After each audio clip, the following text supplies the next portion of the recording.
Good morning and welcome everyone on this glorious April morning here in Texas. Best of days, this is as good as they get, I imagine, isn't it? I want to say, Mr. Chancellor, Mr. Provost, what you said about the 60s. Now, I grew up in the 70s, which was somewhat of a fashion challenge decade. But what I've always heard about the 60s is that if you remember the 60s, you weren't there. Also, thank you, Brandon and Ron Pitcock, for spending the morning with me. It's never a bad morning when I can spend it in the presence of two fellow Irishmen. So, thank you both. We somewhere have a common father and a common mother from the old sod. Now, it's a great honor to be here at Honors Week. This is my second trip to TCU. I can tell you with some pride now that I win almost all sports bets when somebody challenges me to the prowess and powers of a horned frog. I can win every one of those sports bets now since I've been here.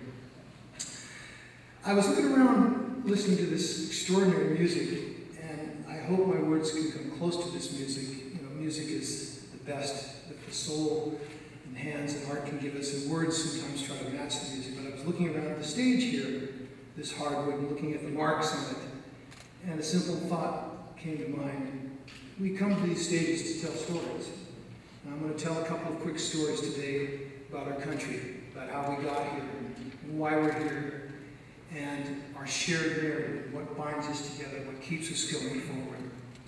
We're here today on April 19th, which is a day both haunted and celebrated in our history.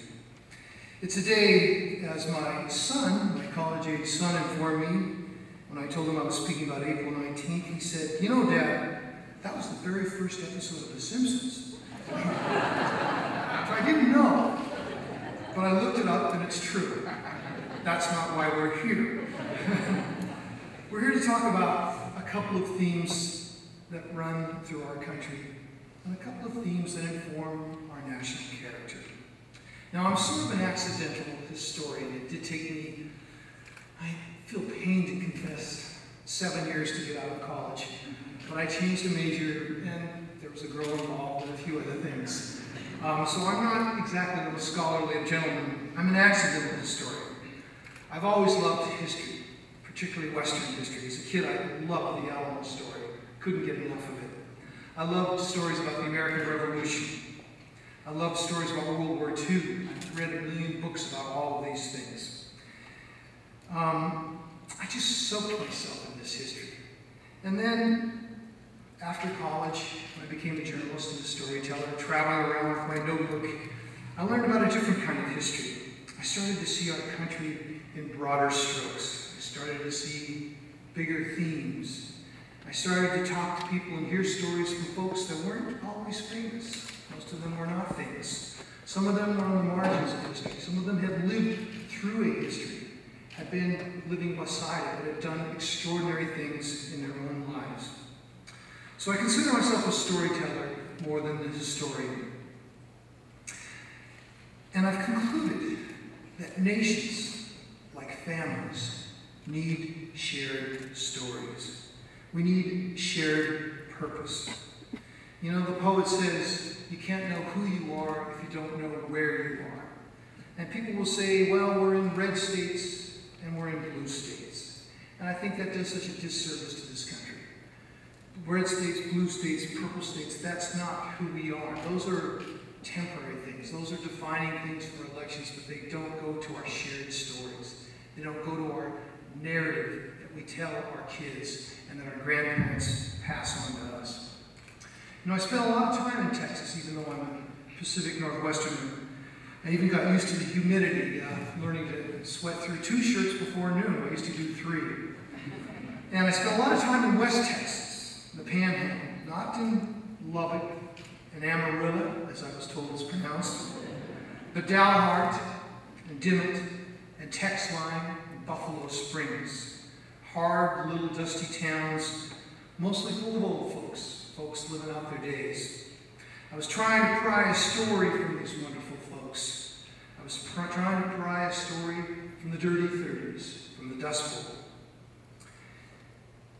I was doing a story on the collapse, actually, of small-town America on western Great Plains when we lost 2/3 of our population. You know, all of those counties along the plains from Texas all the way down to the Mexican border, they have less population now, those western counties, than they had at the dawn of the 20th century. The census would officially classify them as frontiers now because they have less than 3 people per square mile. But before those people disappeared, I wanted to get their story. So many of these towns were small little towns in their last days, dying bit by bit. And I was looking for this bigger story. There were only a few folks left to tell this story. A few living people from the Dust Bowl, people who lived through it, who touched it, who felt it, who tasted it, who could tell me what it was like to be 18 years old and full of life, and suddenly your world was completely turned upside down. People who were scared by it. The living witnesses. There's nothing better. Living witnesses. They're fading away very quickly. The 5 people I featured in my Dust Bowl book have all passed, but I tried to make heroes of them. The same thing is happening in our midst right now with World War II vets. They're dying at the rate of 800 people a day. And I urge all of you in this audience, if you have anyone in your family who served in World War II, talk to them now. Get their story. Make sure that you get that living witness so it can be passed on. Because the Dust Bowl folks are in their 90s, and that story will be the living witnesses. The last Titanic survivor died not long ago. We will lose the last Dust Bowl survivor in the next 20 years. So get that story now. So, Abraham Lincoln said many things. But the thing I like, he said, we cannot escape history. But this history I found of the Dust Bowl nearly escaped us. It nearly slipped by. Steinbeck told one story, that story of getting out, the Grapes of Wrath, the largest exodus of Americans because of a natural disaster until Hurricane Katrina. But I tried to tell another story, those who stayed behind. And it turned out that was the bigger story. 2/3 of the people in the middle of this extraordinary disaster didn't go anywhere. They stayed put. So my questions were, what was it like to live through that era? Have any of you seen the movie Seabiscuit, which had Tobey Maguire before he was Spider-Man? There's a wonderful opening scene. It's a Depression-era story about a horse. And there's an opening scene where the family, Tobey Maguire's family, brings him down to the town square. And they can't raise him anymore. And the reason is not because they don't love him. They love him more than ever.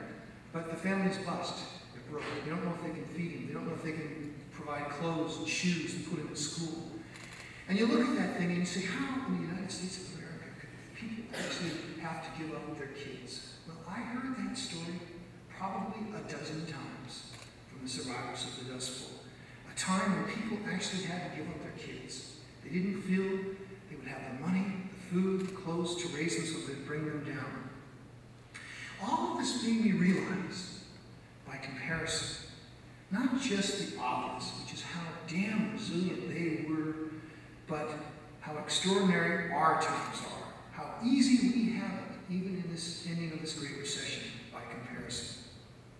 Now, let me try to make a broader perspective on their times, on our times, and on this 19th day of April, one that has so much meaning, good and bad, in our history and our calendar. In the Dust Bowl era, you had people die of something called dust pneumonia. And I heard this from people. They'd be sitting in their classroom, 17 years old. Your best friend would be sitting next to you. 3 days later, he'd be gone, dead of dust pneumonia. You'd be sitting in your high school getting ready to stage a play for spring. And a week later, your high school auditorium would be transformed into a Red Cross triage hospital. You had in those days something I had never heard of, sundown laws. Somebody told me at the edge of Dalhart there was a sign that said, "Black man, don't let the sun go down on you here." And I heard that story a dozen times as well. They were called sundown laws. I was startled when I heard it. And for the first time in American history in the 1930s, people actually stopped having babies. The fertility rate went down. It's the only time in the broad arc of our history where the fertility rate actually declined. Life itself seemed to slow to a stop. There was no Social Security, there were no farm payments, there was no Medicare or Medicaid. People in some cases ate roadkill, and when nothing else seemed could be done to you, a horde of grasshoppers would appear out of the sky and eat the little bit of the new growth that you had that was going to be your tomorrow. So at the time of the worst economic crisis of all, the earth itself seemed to betray the people. This land which had given folks so much of a chance. Their first piece of dirt that anyone, they were Scots, Irish, they were so-called poor white trash. They were sons and daughters of Civil War veterans. They were people who had been kicked all over the planet. Finally, they came to Texas and Oklahoma and had a square mile of dirt that was theirs. And it turned around. This little piece of something they had turned around. They thought then that those days would go on forever, which is a mistake that people always make. Someone told me when I was very young, advice which I will pass on to you now. When you're going through hell, just keep going. So I call my book The Worst Hard Time because it was the worst hard time. But it's important to remember that I heard those stories from folks who were living in comfort in their 80s and 90s, with Social Security, Medicare, all their health needs taken care of, big screen televisions in their homes or apartments or nursing homes. And as I interviewed them, I would occasionally do the horrible thing that people of my generation do, and I would excuse myself and go out and check my iPhone. And in that phone, in the palm of my hand, I would never cease to be amazed by this. I had all the world's knowledge. I had at least all the world's known knowledge. I had every fact from history. And more extraordinary for me, I'm somewhat of a weather nerd, I could check the satellite and see if any storms were approaching, so I had to get out of this little town or not, making sure I was stuck in one of these famous hailstorms the size of softballs, which I thought was BS when I first heard it. And those folks, how did they know a duster was coming? Because the sky would change, because there'd be a cackle of electricity here, the static would increase. They would look out on a broad horizon and see something that looked like the Rocky Mountains, except for it was moving. They didn't check the palm of their hand where all the world's known knowledge was. So consider that perspective as you look at the arc of history on this April 19th. Because if I see it, I choose to see it as an upward arc. Sure, there are downward slopes, but I see an upward arc. April 19th, 1775 means something to us, of course, first and foremost, because of what happened in New England, in the Massachusetts towns of Lexington and Concord. British soldiers, the red-coated pride of an empire that would soon straddle the world. And I know you Scots fought that empire as well.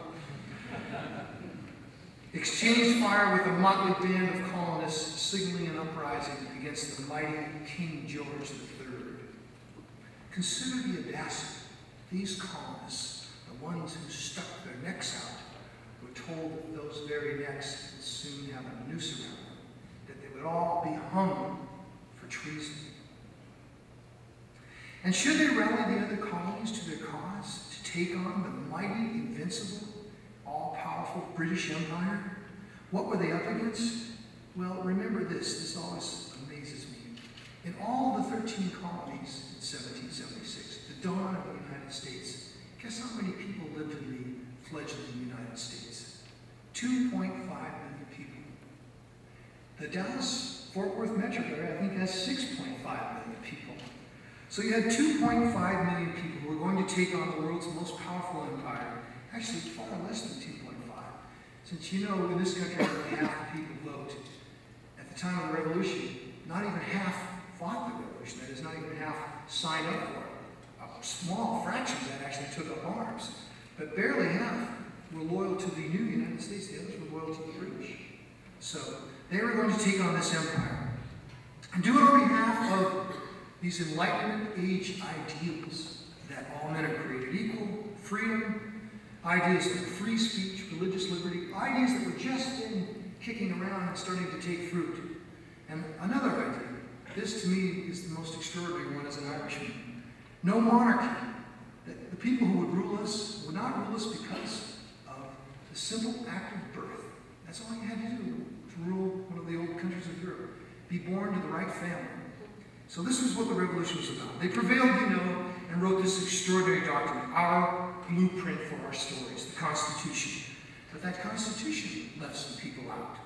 Women, of course, were not given the right to vote. They left it up to the states, but most states did not give them the right to vote. In most of those states, only property owners, and those property owners were white and male, had the franchise of participating in the new democracy. And blacks were property. They were property mentioned in the Constitution in this sense. In the counting of slaveholding states, a black individual was counted as 3/5 of a human being. That's the mention in the Constitution of African Americans. 3/5 of a human being, and only for counting purposes. So there's this arc. There's this arc. From April 19th and the shots heard around the world to that extraordinary document, the Constitution, that in many ways was flawless, but in many ways, in some ways, was not. Because it didn't get rid of slavery, which was our original sin. And then 100 years, of course, we rewrote this document and we got rid of slavery and those other injustices. Now let us fast forward to another April 19th, or two to be precise, 2 dark days. One is April 19th, 1995, at the Murrah Federal Building in Oklahoma City. There was, I remember this as if it happened yesterday because I was on the scene shortly thereafter. There was a horrible explosion. A truck bomb went off and shattered a huge part of it, not just the federal building, but the surrounding neighborhoods. Blood was everywhere, glass was everywhere, buildings collapsed. 168 people were killed that day, and 19 of them were little kids, under the age of 6, total innocents. They weren't representative of the federal government. They were little kids playing in a daycare center. It was the worst act of American domestic terrorism in our time to the day. It was an act of utmost inhumanity. It was an act of cowardice. It was an act of murder. And it was an act of an American killing fellow Americans. So who did it? Well, we know the leader, because he was convicted and executed, was a former soldier named Timothy McVeigh. And he was inspired, if you could use that word, I would say more, he was enraged by another April 19th, the Branch Davidian siege in Waco, Texas. There was a bloody, fiery siege that lasted many days and then finally came to a cataclysm on April 19th and left 76 people dead. So one thing led to the other. And at its core was a terrible thing. At its core was hatred. Hatred of supposedly a government that was formed by this extraordinary Constitution that I just mentioned. In McVeigh's mind, these deaths in Texas were reason to kill more people, to shed more blood. But you can see this strain of poison, this lack of reason running through our history as it runs through all people's histories. So what do we learn from those two horrific events? We've learned that extremists will always take to violence. In fact, George Washington, our first president, one of the first things he had to do in 1791 was to raise a militia to put down a tax rebellion, the whiskey rebellion. Yes, we had a fight over whiskey, or more specifically a tax on that whiskey from a debt incurred during the Revolutionary War. But it took Washington 15,000 men to put down that rebellion. Waco and Oklahoma City were connected in a twisted way, only in a twisted mind. But here's my point. These are not failures of institutions. These are not failures in the American blueprint. These are not failures in what those people started on the April 19th, 1776. These episodes do not illustrate structural flaws in the documents that founded this country, the country that was born in New England, a nation that guarantees religious freedom like no other, but at the other end tries to enforce civil law. These were failures of individuals. So, not long after Oklahoma City and Waco, I was in the prairies of Montana, the high line of eastern Montana. It's really open country. You can go for miles and miles and miles and see nothing but pronghorn antelope, not even a town. It makes, West Texas look like Manhattan by comparison. And I was there with the FBI, and they were on another siege, a group calling themselves the Freemen. And they were armed and had become embedded in this place. And we sat, and we sat, and we sat for for almost 2 months, and the siege ended without a shot being fired, peacefully. The net outcome of this siege that I was on was that the FBI had learned from the 2 prior things how to be patient, to wait them out. And a minor thing, I gained 10 pounds. There's a book that came out last year, and I recommend it highly to those of you who occasionally look on the dark side of our country. It's called The Better Angels of Our Nature by Dr. Steven Pinker.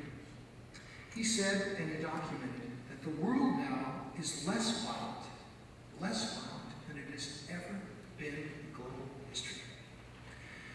U.S. violent crime rates certainly are down to levels not seen since the 1950s. 1950s, Beaver Cleaver's America, that great decade, Eisenhower days. You look at the crime stats for city after city, and the rates match the 1950s. Of course, we have Syrians slaughtering their own people in a horrible bloodbath, and we have these awful school shootings, which unfortunately we've come to accept as almost a fact of American life, and I'll never accept it. But on the whole and in the aggregate, we are living in the first thing is not only the longest period without war between great powers since the Roman Empire, and domestically, all categories of violence are the lowest they've been in half a century. And you may not believe it, you may not think so, but as Thomas Jefferson would say if he were here, you can Google it. Now, in closing, let me tell you about one more April day. This one was not April 19th, but April 14th, 1935. This was Black Sunday on the Great Plains. It was the biggest dust storm of them all. You'll see this in the Ken Burns film, which we worked on, which will be out in the fall. Easter Sunday. It had dawned a day just like today. Wonderful. No humidity, a little wind in the air. The air full of possibility. And people came out of their dugouts. Folks lived in a lot of them prairies lived in dugouts, which is half underground house. Some of them lived in sod houses still, which seems amazing to me that there are people alive who still live in houses built of grass. But they came out of their dugouts, their sod houses, and their little timber shacks, which they were so proud that they built on their square mile. And they looked at this glorious day with the sky, robin's egg blue, and they thought, it's over. The worst is over. This is 1935, Easter Sunday. And little did they know, because they didn't have iPhones then, that a great storm was starting up in the Dakotas. That this biggest duster of all time was kicking up in the Dakotas and coming gradually south, barreling down the center of the United States, barreling down this midsection, picking up strength. So by the time it got to Denver, about 10:30 in the morning, it was 100 miles wide. 100 miles wide. And more than a mile high. That was the dirt. Rolling, rolling, rolling. Dust rolling down towards Texas and Oklahoma. I asked a guy, what was it like when it finally hit? He's talking about the electricity I mentioned, the static, that you could touch another person and be shocked because the air would start to crack. I said, what else? He said, when it hit, I held up my hand, I couldn't see my hand. I thought, come on. He said, it was like 2 midnights in a jug. I said, thank you for the quote. I wish people talked like that more. I love lines like that. 2 midnights in a jug. Now, we know later, because the U.S. Geological Survey did a study, that Black Sunday threw more dirt to the sky in that one day than all the dirt that was dug out to build the Panama Canal. The Panama Canal took 7 years to build. This was an afternoon. By the time this storm hit Amarillo, Texas, an itinerant banjo plucker and aspirant songwriter named Woody Guthrie was herded into this little room with some other people. They had a little single light bulb sort of dangling in the storm, and then it went out, and someone shrieked, the end is here, it's the end of days. And Woody wrote a song called So Long, It's Been Good to Know You.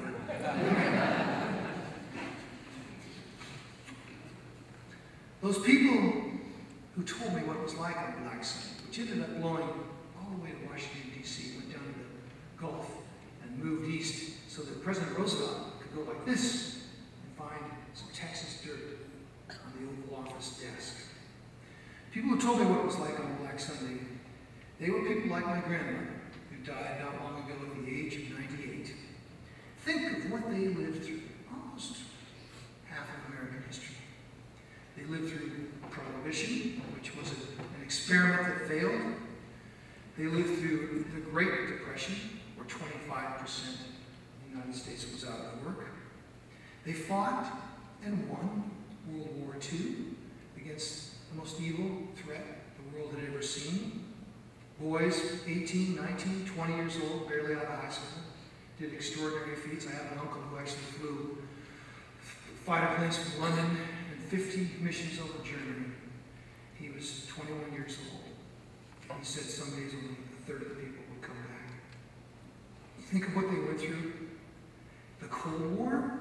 The 1950s were, for the most part, pretty nice, but it was also a time when kids did little drills where they went over their desks because they were told that the flip of the switch, the Russians and the Americans might get trigger happy and end the world. Not destroy a town, end the world. That was the Cold War threat. So we sat, myself and these older folks, and we talked about those days in those Texas towns. And as I said, I occasionally excuse myself to check my cell phone. And we marveled at our good fortune to be alive now. Good fortune. Why? For so long as you think, as I do, as I hope my children do, as certainly my 98-year-old granny did when she went to the grave, that the founding DNA of the United States is good, and it's there, and it's an upward arc. So long as you think that, the American story is a story of a better tomorrow. Why? Because we learn from our April 19th.